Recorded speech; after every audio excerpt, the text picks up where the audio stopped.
Assalamualaikum warahmatullahi wabarakatuh. Pagi anak-anak, pagi ini kita harus tetap bersemangat walaupun masih suasana konflik.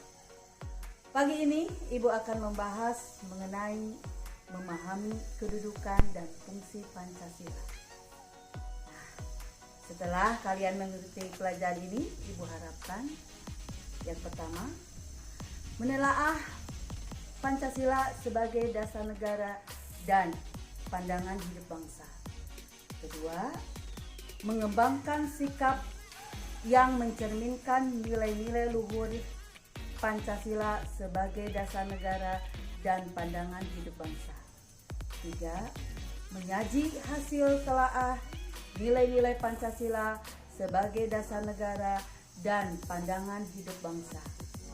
Keempat, menyebutkan fungsi-fungsi Pancasila sebagai dasar negara dan pandangan hidup bangsa. Nah, untuk itu kita simaklah pembelajaran ini. Nah, anak-anak, kita mulai ke materi yang mana judulnya tentang memahami kedudukan dan fungsi Pancasila. Yang A, kedudukan Pancasila. Yang pertama, Pancasila sebagai ideologi bangsa, yang mana setiap bangsa harus memiliki dasar dan ideologi negara yang menjadi pedoman dalam menjalankan pemerintahan. Dan yang kedua, Pancasila sebagai dasar negara Republik Indonesia. Nah, yang mana Pancasila sebagai dasar negara berarti Pancasila menjadi dasar atau pedoman dalam menyelenggarakan negara dan menjadi tonggak dalam pembuatan segala peraturan perundang-undangan.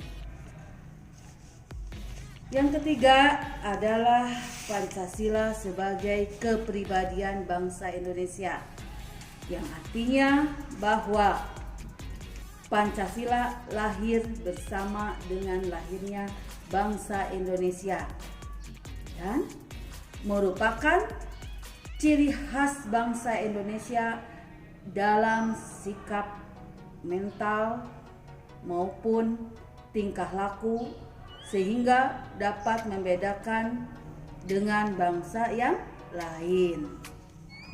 Dan yang keempat, Pancasila sebagai pandangan hidup bangsa Indonesia, yang mana Pancasila sebagai pandangan hidup bangsa sering disebut juga way of life atau pandangan hidup atau pandangan dunia dan sebagai petunjuk hidup.